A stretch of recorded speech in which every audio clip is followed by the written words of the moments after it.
বিশ্বাস করেন এটা এই মিষ্টিটা এত মজা কাউকে যদি আপনি ফার্স্ট টাইম খাওয়ান না সে বিশ্বাসই করবে না যে এটা আপনি বাসায় বানিয়েছেন।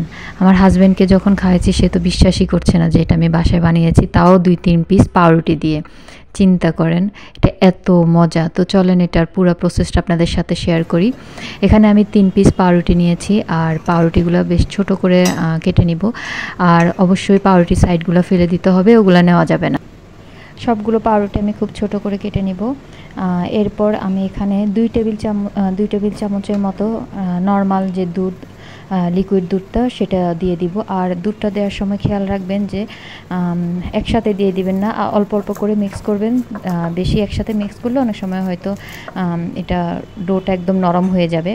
আর ভিডিওটা দেখে অবশ্যই বুঝতে পেরেছেন যে আমি কতটুকু এটাতে ডোটা নরম করেছি। বেশি নরম করা যাবে না, তাহলে যখন এটা আমি তেলে ভাজবো একদমই ভেঙে যাবে। তারপর আমি এগুলা গোল গোল শেপ করে এগুলা নিব। আপনারা আপনাদের ইচ্ছা করে শেপ, যেভাবে ইচ্ছা ওভাবে শেপ করে নিতে পারেন। আমার কাছে মনে হয় যে এগুলা ছোট গোল গোল করে নিলেই ভালো লাগে দেখতে। তারপর এখানে আমি ভাজার জন্য নর্মাল সয়াবিন তেল দিয়ে দিব। আর তেলটা বেশি গরম করবেন না, হালকা গরম করে তারপরে হচ্ছে আমি পাউরুটির যে বলগুলা বানিয়েছি ওগুলা ছেড়ে দিব। আর এই সময় অবশ্যই চুলার হিটটার দিকে অবশ্যই খেয়াল রাখতে হবে। আর এই চুলার হিটটা একদম নর্মাল ইয়েতে থাকবে, হালকা আছে। আমি প্রত্যেকটা বল ভেজে নিব। আর কালারটা আপনারা নিশ্চয়ই ভিডিওতে দেখতে পাচ্ছেন আমি কেমন কালারটা রেখেছি। এরকম হালকা ব্রাউন কালার হলে আমি এটা নামিয়ে নিব। তারপরে আমি এবার হচ্ছে সুগার সিরাপ তৈরি করে নিব আরেকটা আলাদা পাত্রে।